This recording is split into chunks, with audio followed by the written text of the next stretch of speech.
ကျွန်တော်တို့ခုနက boost လုပ်လို့ရလာတဲ့ stick လေးကို laptop မှာထိုးလိုက်မယ် laptop မှာထိုးပြီးကျွန်တော်တို့ power button လေးကိုတစ်ချက်နှိပ်လိုက်မယ်နှိပ်ပြီးကျွန်တော် F12 ကိုနှိပ်ပါနော်ဒီထဲမှာကျွန်တော် one time boot menu ဆိုတာလေးရှိရဲဒီထဲကိုတစ်ချက်လောက်တော့ကြည့်အောင် F12 နှိပ်ပါနော် F12 စတိုင်းနှိပ်မယ်အညာဘက်ထောင်မှာ preparing ဆိုတာလေးပြပြီးဒီလိုပုံစံမျိုးပြပြီပြရင်ကျွန်တော်က change boost mode setting ကိုတစ်ချက်လောက်ဝင်ကြည့်ပါကျွန်တော်ခုတင်မှာ legacy နဲ့ဖြစ်တာတင်မှာဖြစ်တဲ့အတွက် legacy က UEFI ဖြစ်နေလားဆိုတော့ကြည့်ရအောင်နော်change boost mode setting ကို enter နှိပ်ပြီးဝင်လိုက်မယ်ပြီးရင်ကျွန်တော် change boost mode to ဘယ်ကိုသွားမှာလဲဆိုတော့ legacy boost mode ကိုထားသွားမှာနော် legacy boost mode ကိုသွားမှာဖြစ်တဲ့ legacy boost mode ကို click တစ်ချက်နှိပ်မယ်သူကမှာဆက်လုံးမှာလား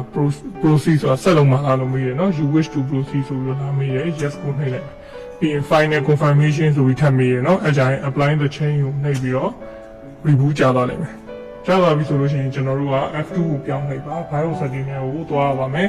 BIOS setting ကိုသွားဖို့အတွက် F2 ကိုနှိပ်ပါအားမလို့ရှိရင်က F12 ကိုပဲထပ်နှိပ်ရပါတယ်နော်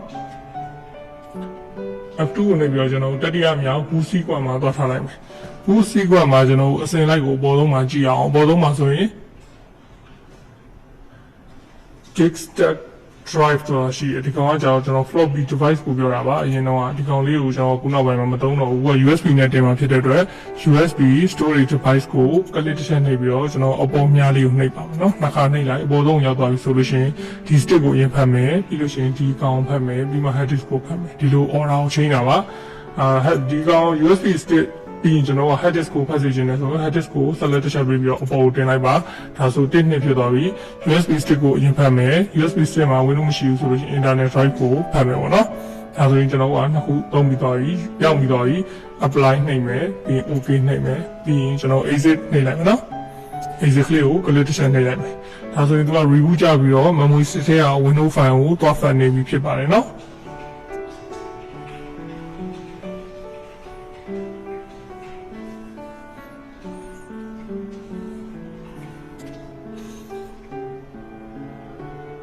ဒါဆိုရင်သူက USB stick ထဲက window ကိုသွားဖတ်နေပြီ installation လုပ်ဖို့အတွက်အရင်ဆုံးသွားဖတ်တယ်ခဏလေးစောင့်ပြရပါမယ်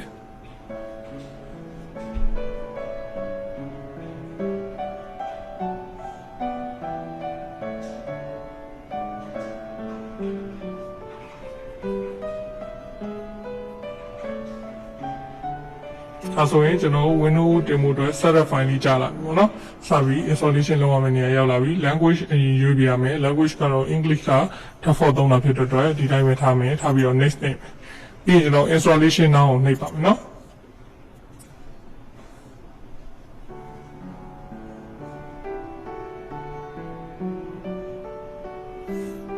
I don't have product key ဆိုတာလေးရွေးပြီးပါကျွန်တော်က Acrobat version သုံးမှာဖြစ်ပါတယ်ဒါကြောင့် product key ထည့်စရာ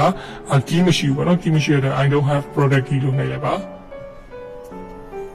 ပြီးရင်သူက Windows version တွေအများကြီးကြာလာတယ် Home version ရှိရယ် Education version ရှိရယ် Pro version ရှိရယ်ပေါ့နော်ကျွန်တော်နိုင်ငံမှာတော့ဒီ license version ဝယ်သုံးရတယ်မဟုတ်တဲ့အတွက်ဒီဈေးနှုန်းတွေကိုမသိဘူးသူများရှိမှာတော့ကျွန်တော် Home version ဆိုရင်တစ်ဈေး Education ဆိုရင်တစ်ဈေးကျွန်တော် Pro ဆိုရင်တစ်ဈေး၃မျိုးရှိရယ်ပေါ့နော် Pro ကတော့ဈေးကြီးဆုံးဖြစ်ပါတယ်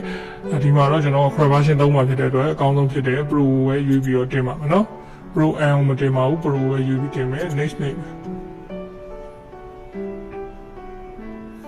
ပြီးရင်သူက license agreement လာတော့ねဒီသူတတ်မှတ်ထားတဲ့ license တွေကိုလိုက်နာမှာလားပေါ့နော်အမှ I accept ကိုကျွန်တော် check mark လေး on ရပါမယ်မ on လို့ရှိရင်ဒီ next ကလုံးဝမပေါ်ပါဘူးเนาะ next လဲသွားလို့မရပါဘူးဒီကောင်လေးကို check box လေးကို check on ကမှ next တင်လို့ရပါမယ်ပြီးရင် agree နဲ့ကျွန်တော်ဘယ်တော့မှမတင်ပါဘူးဘာဖြစ်လို့လဲဆိုတော့အရင် window ကိုသူက keep လုပ်ထားတာဖြစ်တဲ့အတွက် file နဲ့ system နဲ့ setting တွေထဲမှာ virus တွေကျန်ခဲ့မှာဆိုလို့ပါအဲကြောင့်ဒီ agree ကိုမနေဘဲနဲ့ custom နဲ့ပဲအမြဲတမ်းတင်ပါတယ်เนาะ custom နဲ့တင်တဲ့အခါမှာလည်းကျွန်တော် partition တွေမှာအများကြီးရှိတယ်ရှိသမျှ partition တွေကိုအကုန်ဖြတ်မယ်ဆိုလို့ရှိရင် select ထောက်ပြီးတော့ delete လုပ်အောင်ပါမယ်ဒီ video မှာတော့ကျွန်တော် partition တွေအကုန်လုံးဖြတ်တဲ့နည်းကိုပြောပြပါမယ်เนาะ partition 4ကိုအရင်ဆုံးဖြတ်မယ်ဆိုရင် partition 4ကို select ထောက် delete လုပ်အောင်ပါမယ် data ယူမယ်ဆိုရင်တော့ဒီလိုမလုပ်ခင်ကျွန်တော် window မချခင်ပေါ့နော် reset မချခင်မှာလည်းတခါလေကိုလိုချင်တဲ့ data တွေကို bucket လုပ်ထားဖို့လိုအပ်ပါတယ်เนาะ data 3ကိုကျွန်တော် partition 3ကို select ထောက်မယ် delete လုပ်မယ်ပြီးရင်ကျွန်တော် partition 2ကို select ထောက်မယ် delete လုပ်မယ် okay နှိပ်မယ်ပြီးရင် partition 1ကို delete နှိပ်မယ် okay နှိပ်မယ် ဒါဆိုရင်အကုန်လုံး unallocated space ဖြစ်သွားပြီ drive ဆိုတာကတော့ကျွန်တော် head ဘယ်နှလုံးတက်ထားလဲဆိုတော့ပြတာပါ drive 0ဆိုတော့တစ်လုံးနဲ့ပြပါတယ်နောက်တစ်လုံးဒီမှာရှိနေတယ်ဆိုရင်တော့ drive 2နဲ့ပြမှာပေါ့နော်ဒါဆိုရင်ကျွန်တော် partition အသစ်ပြန်ပြီးတော့ခွဲအောင်ခွဲမယ်ဆိုတော့ဒီမှာ186 k ရှိတယ်ပေါ့နော်နေယူခွဲမယ်ကျွန်တော်100 k ထားကြည့်မယ်100 map နဲ့ပြောင်းမှာဖြစ်တဲ့အတွက်303လုံးထပ်ထည့်လိုက်မယ်1024 map ရှိပြီမယ်ပြန်များအဖြစ်တော့1000 k လို့ပဲ1000 map လို့ပဲပြောမှာပေါ့နော်နေယူခေါ်လိုက်မယ်ယူခေါ်လိုက်ရင်ကျွန်တော် system reserve အပိုင်းတစ်ပိုင်းကြာပါတယ်ဒါကတော့ legacy BIOS version မှာဖြစ်ပါတယ်เนาะsystem reserve က design ကြတယ် partition 2ကတစ်ခုရှိတယ်အောက်မှာဆိုရင်ကျွန်တော် allocated space က300နီး400နီးပါးလောက်ရှိသေးတယ်เนาะအဲဆိုကျွန်တော်နောက်တစ်ပိုင်းကို100 skip ပဲထပ်ထားလိုက်မယ်တသိန်းပေါ့เนาะ megabyte တသိန်းထပ်ထားမယ်နောက်ထပ် allocated space ကိုလည်းနောက်ထပ်တသိန်းထပ်ထားမယ်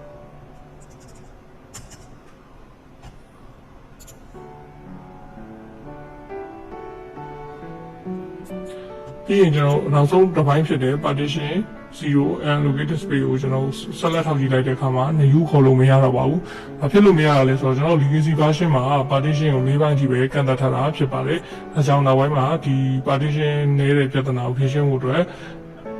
GPT partition ကိုသုံးလာတာဖြစ်ပါတယ် legacy မှာဆိုလို့ရှိရင် NVIDIA partition သုံးတယ် NVIDIA partition ကကျွန်တော်တို့ partition ကို၄ပိုင်းထိပဲခွဲခွင့်ပြုတယ်အခုအနေနဲ့ဆိုရင်လည်း 2DB ထိပဲအများဆုံး support လုပ်တာဖြစ်တဲ့အတွက်နောက်ပိုင်းမှာ GPT ကိုပဲသုံးတော့တာဖြစ်ပါတယ်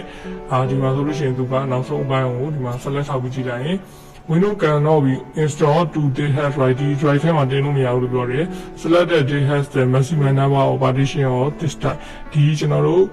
NVIDIA partition type ကိုသုံးမယ်ဆိုလို့ရှိရင် maximum number ကိုရောက်နေပြီလို့ပြတာပါဒီမှာ partition နောက်တစ်ပိုင်းထပ်ပိုင်းနဲ့ကျွန်တော်9ပိုင်းဖြစ်သွားမှာဖြစ်တဲ့အတွက်ဒီဘန်းကိုသူကလုံးဝပြီးပြီးတော့မပိုင်းတော့ပါဘူးเนาะအပေါ်မှာ4ပိုင်းရှိနေပြီ4ပိုင်းရှိတဲ့နေရာမှာဘယ်ချမ်းအောင်တင်ပါလဲအရေးကြီးပါလေဒီရိုးရိုးlegacy မှာဆိုလို့ရှိရင် partition 2ကိုတင်မှာGPT မှာဆိုလို့ရှိရင်တော့အပေါ်မှာ system reserve အပိုင်းက3ပိုင်းပေါ်တာဖြစ်တဲ့အတွက် partition 4ကိုတင်ရပါတယ်။ဘာဖြစ်လို့ partition 2မှာတင်တာလဲဆိုတော့ဒီ partition 3မှာကျွန်တော် select ထားပြီး next တင်လိုက်မယ်ဆိုလို့ရှိရင် Windows file တွေကဒီထဲကိုရောက်သွားပြီးတော့ partition 2ထဲမှာကျတော့ကျွန်တော်data တွေပြန်သိမ်းနေရမှာအဲဒါဖြောင်းမြိုင်ကြီးဖြစ်နေတယ်ကမောက်ကမာကြီးဖြစ်နေပေါ့နော်အဲဒါကြောင့်ကျွန်တော်ဒီ system reserve အပိုင်းနဲ့အနည်းဆုံးချမ်းမှာ Windows တင်မှာဒီမှာကိုကြိုက်တဲ့ပမာဏကိုပြန်ဖြတ်ပြီးတော့ပြန်ထားလို့ရတယ်ဒီမှာတော့ကျွန်တော် TRK ပဲထားတာဖြစ်တဲ့အတွက်ဒီတိုင်းပဲထားပြီးတော့ this partition to select နှိပ်အဲ့ပြီးကျွန်တော် next ကိုနှိပ်ပါမယ်နော် 0 partition to ဒါလေးကိုကျွန်တော် next နှိပ်လိုက်ဒါဆိုရင်သူက file နဲ့စပြီးတော့ copy လုပ်နေပြီခဏစောင့်ပေးရမယ်နော်ဒီမှာ getting file for installation ဆိုပြီးတော့သူ file တွေကိုလည်းကျွန်တော်တို့ကူးထဲမှာဖြစ်ပါတယ်ဒီအချိန်လေးကြာပါတယ်เนาะ 1% နဲ့ 100% ဒီကြာပါမယ်ခဏစောင့်ပေးရပါမယ်ဒီမှာဆိုလို့ရှိရင်သူက 93% အောင်ရောက်နေပြီเนาะခဏထပ်ပြီးတော့စောင့်မယ်ဒီ getting file ready for installation အပိုင်းပြီးသွားရင် installing feature တို့ update တို့ဒါတွေဆက်လုံးပါမယ်เนาะဒါတွေပြီးသွားရင်တော့သူ reboot ကြသွားလိမ့်မယ်ဒီကတော့ဒီ getting file ready for installation မှာနည်းနည်းလေးကြာပါတယ်เนาะ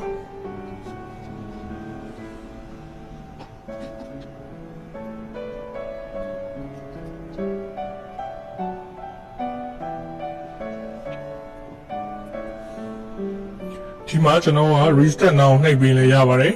နှိပ်ဖက်နဲ့10 second ဆောင်ရင်လည်းရတယ်သူက restart ကြသွားလိမ့်မယ်เนาะreset ကြပါပြီဆိုလို့ရှိရင်ကျွန်တော် boot order ကိုပြန်ချိန်လိုက်ပါမယ် F2 ကိုနှိပ်ပြီးတော့ကျွန်တော်ပြန်ဝင်လိုက်နော်ခုနကကျွန်တော် USB stick ကိုထိတ်ဆုံးမှာထားခဲ့တာကို USB stick ကိုထိတ်ဆုံးမှာထားခဲ့တာဆိုတော့ကျွန်တော်ပြန်ပြီးပြောင်းမယ်နော်ဒါမပြောင်းမင်းနဲ့ USB stick ကိုခဏချွတ်ထားပြီးမှပြန်တက်နိုင်ရတယ်ပေါ့နော်ဒီမှာတော့ကျွန်တော်ပြောင်းပြလိုက်မယ် boot sequence နဲ့ဝင်မယ်ဝင်ပြီးကျွန်တော် internet head ကို select ထောက်ပြီးတော့အပေါ်ကိုရွှေ့ပေးလိုက်ပါပြီးရင်ကျွန်တော်တို့ apply နှိပ်ပြီးတော့okay နှိပ်မယ်ပြီး exit ထွက်လိုက်မယ်ဆိုလို့ရှိရင်ဒီကျွန်တော်ရဲ့ internet head တွေကိုသူက Windows file ကိုကူးပြီးတော့သူ setting တော့မှာပေါ့နော်ဒါကြောင့်ကျွန်တော်က exit ထွက်လိုက်ခုနက getting file installation မလုပ်ရသေးဘဲနဲ့ကျွန်တော် stick ကို Facebook မှာထားရင်တော့ Windows installation လုပ်မှာမဟုတ်ပါဘူးနော်ဒုတိယအဆင့်မှာကျတော့သူက file ကိုကူးပြီးတော့ဖြစ်တဲ့အတွက် internet head ကိုအပေါ်မှာထားပေးလိုက်တာပါဒါဆိုရင် head disk က Windows ကိုသူကစပြီးတော့ဖန်နေပြီဖြစ်ပါတယ်နော်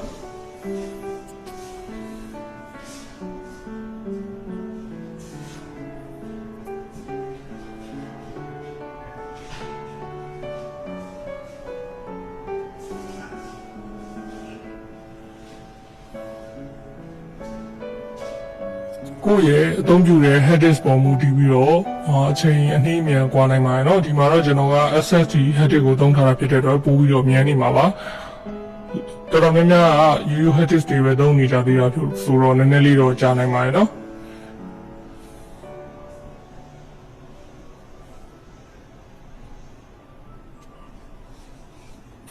နောက်ပိုင်းမှာတော့ SSD header တွေက performance အရင်ကောင်းလာဖြစ်တဲ့အတွက်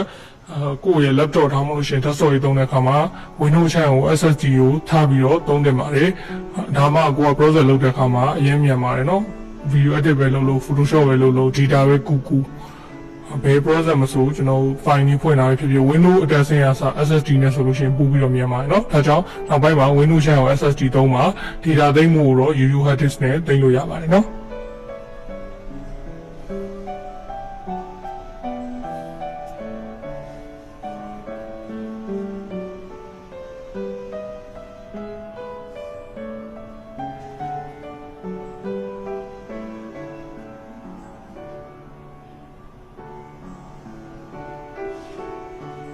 Windows installation လုပ်နေတဲ့အချိန်အတွင်းမှာ reboot တွေခဏခဏကြာပါတယ်เนาะဘာမှစိုးရိမ်စရာမရှိပါဘူး။ Windows 2 installation အကုန်လုံးပြီးသွားရင်တော့ reboot ထပ်ပြီးကြာမှာမဟုတ်တော့ဘူးเนาะ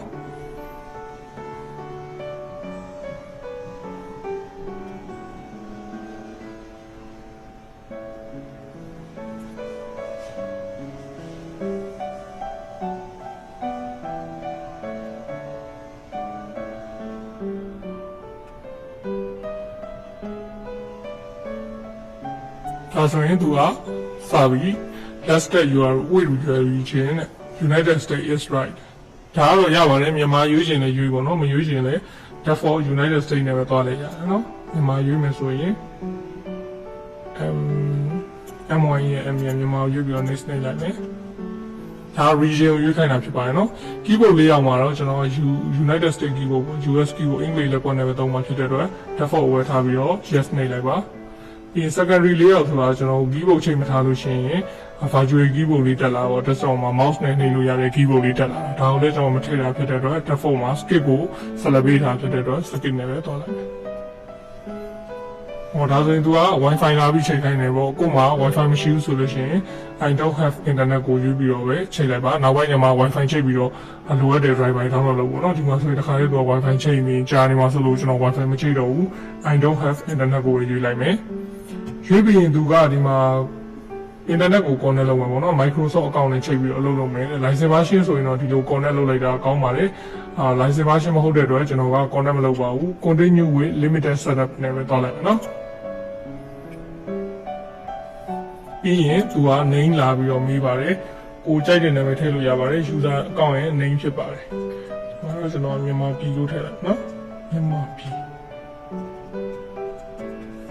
ပြီးရင် next ကို click တစ်ချက်နှိပ်ပါမယ် password ကတော့ပြီးမှထားပါမယ်ဒီမှာမထားတော့ဘူးเนาะ password ကိုကျွန်တော် blank ထားပြီးတော့ next နှိပ်လိုက်မယ်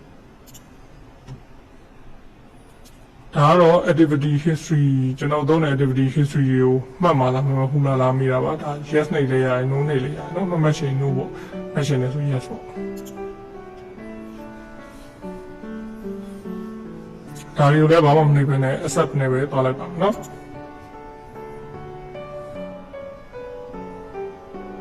ဒါဆိုရင်ကျွန်တော် Windows တင်ပြီးလို့ပြီးရင်အခြေအနေကိုရောက်သွားပြီဖြစ်ပါတယ်ဒီစာသားလေးပေါ်ပြီးတော့ခဏကြာရင်တော့ desktop ကိုမြင်ရတော့မှာဖြစ်ပါတယ်ခဏစောင့်ပေးရပါမယ်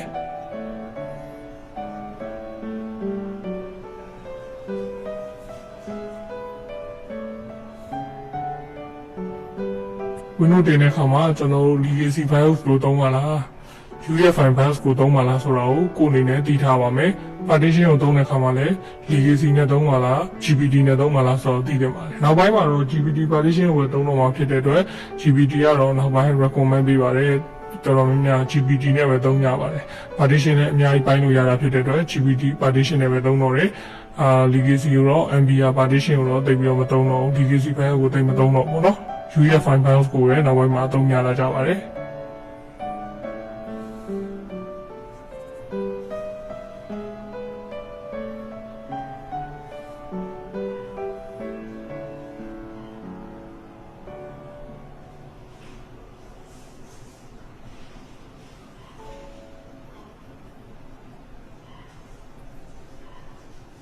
ဒါ ဒါဆိုရင်သူက Windows စပြီးတော့တက်သွားပြီဖြစ်ပါတယ်နော် Windows installation process ပြီးသွားပါပြီအခုနကကျွန်တော် partition ပိုင်းမြရတဲ့အပိုင်းလေးကိုတစ်ချက်ကြည့်အောင်နော် partition ပိုင်းမြရတဲ့အပိုင်းကိုကြည့်ဖို့အတွက် Windows R key နှိပ်မယ် Windows နဲ့ R နဲ့ကိုတွဲနေတာပေါ့နော် Windows key လေးနဲ့ R နဲ့ disk mg.msc ရတော့လည်းရတယ်သွားချင်ကျွန်တော်တို့ဒီထဲမှာ search box ထဲမှာ disk management လို့ရိုက်ထည့်ရတယ် disk manage ဆိုပြီးနော် administrative tool ရနော် administrative tool ဆိုပြီးကျွန်တော်ဖွင့်ကြည့်လိုက်ပါ Windows administrative tool ဒီထဲကနေမှာ disk management ဆိုတာလေးရှိရယ် computer management တွေကနေ disk management ကိုသွားလိုက်ရနော်တူတူပဲ computer management disk management ကိုသွားလိုက်ရဒီကနေသွားလိုက်ရတယ်ခုနက Windows key ဒီ step button ခေါ်တဲ့ Windows key လေးနဲ့ R နဲ့ကိုတွဲနှိပ်လိုက်ပါdisk mgmt.msc ဒီကနေသွားလိုက်ရနော် Windows R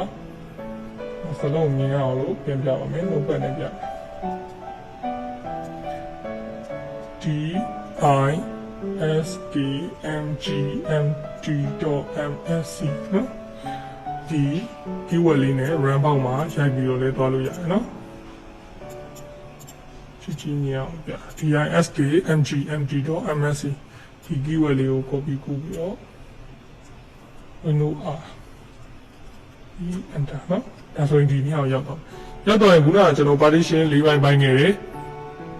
ဒါ system reserve ပိုင်းဒါက Windows ရန်ဒါနောက်ထပ်နှစ်ပိုင်းနောက်ထပ်တစ်ပိုင်းပေါ်နေအဲဒီပိုင်းကိုကျွန်တော်က partition အသစ်ခေါ်လိုက် new simple volume next ပြီးရင်ကျွန်တော်နှစ်ပိုင်းထပ်ပိုင်းမယ်နော်တသိန်းထပ်ထားလိုက်မယ်1 2 3 တသိန်းနော်တသိန်းဆိုရင် get ရအောင် next နေပြီးတော့ next do not format next finish ဒါဆိုရင်တို့ကဒီမှာလာပြတယ် the operation you selected the convert the selected basic disk ကို dynamic disk အနေနဲ့ပြောင်းလိုက်မယ် dynamic disk ကိုပြောင်းလိုက်ရင်သူကဘာပြလဲဆိုတော့ if you convert this to dynamic you will be able to start install operating system any volume on the disk ဒီ disk ပေါ်က volume တွေအကုန်လုံး Windows တင်တဲ့အခါမှာ dynamic disk နဲ့တင်လို့မရဘူးဆိုတာကိုသူကပြောတာဖြစ်ပါတယ် Are you sure I want to continue လို့ဒီမှာလာပြတယ်နော်ကျွန်တော်ဒီ view လေးကိုနည်းနည်းလေးပြပါမယ်မမြင်ရမှာဆိုလို့ပါ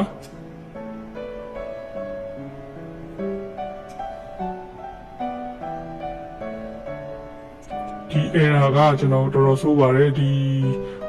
ဘယ်မှာဖြစ်တတ်တာများလဲဆိုတော့ Windows ဒီ legacy BIOS ပေါ့နော် MBR partition ကိုသုံးတဲ့ခါမှာတက်တဲ့ error ဖြစ်ပါတယ်နော်ဒီနောက်ထပ် partition တစ်ခုကိုနှိပ်တဲ့အခါမှာဒီ selected partition က convert to basic disk ကနေ dynamic disk ကိုပြောင်းသွားမယ် dynamic disk ကိုပြောင်းလိုက်မယ်ဆိုလို့ရှိရင်ဒီ Windows operating system ဒီ volume on the disk ဒီ disk ပေါ်မှာရှိတဲ့ volume ကိုကျွန်တော်တို့ Windows အနေနဲ့ထားလို့ရမှာမဟုတ်တော့ဘူးเนาะ Windows တင်လို့မရတော့ဘူးဆိုပြီးတော့လာပြတယ်အဲ့မှာကိုကအလုပ်လုပ်မှလားဆိုပြီးတော့မေးတယ်ပေါ့နော်ဒီပြဿနာကြောင့်ကျွန်တော်ကဒီ legacy boost ကိုခုနောက်ပိုင်းမှာမသုံးတော့ဘူးဒီ MBR ကိုမသုံးတော့တာဖြစ်ပါတယ်เนาะဒီကောင်ကိုကျွန်တော်ပြောင်းရင်တော့ပြောင်းလို့ရပါတယ်ဒီမှာတော့ဒီ legacy မှာဒီ error တက်တယ်ဆိုတော့ကျွန်တော်ပြချင်တာဖြစ်ပါတယ်เนาะ legacy BIOS နဲ့ Windows တင်လို့ရတယ် partition ပိုင်းမှာဆိုလို့ရှိရင်၄ပိုင်းပြင်ပို့ပိုင်းလို့မရပါဘူး system register အပိုင်းမှာပါဝင်၄ပိုင်းမရပါမယ်၄ပိုင်းထပ်ပေါ်ပြီးတော့ပိုင်းလိုက်မယ်ဆိုကျွန်တော်၅ပိုင်းဖြစ်သွားမယ်ဆိုရင်ခုနက dynamic disk ဖြစ်သွားမယ် dynamic disk ဆိုလို့ရှိရင်ကိုယ့်ရဲ့ data တွေbackup လုပ်ထားတာပေါ့နော်လုံးမထားဘဲနဲ့ Windows ပြန်တင်ကမှပြောင်းမယ်ဆိုလို့ရှိရင်တော်တော်ခက်ခဲဖြစ်ပါတယ်ဒီ error ကိုကျွန်တော်ပြချင်တာပါ legacy နဲ့အခု Windows လည်းတင်လို့ပြီးသွားပြီဒီ error ကိုလည်းသိပါပြီနော်ကဲအားလုံးပဲအဲ့ဒါဆိုရင် legacy UU BIOS တွေတင်မယ်ဆိုလို့ရှိရင်အရင်တော့က desktop တွေ laptop တွေတင်မယ်ဆိုလို့ရှိရင်သတိထားမှာက partition ၄ပိုင်းပဲခွဲလို့ရမယ်ပို့ပြီးတော့ခွဲလို့မရအောင်နော်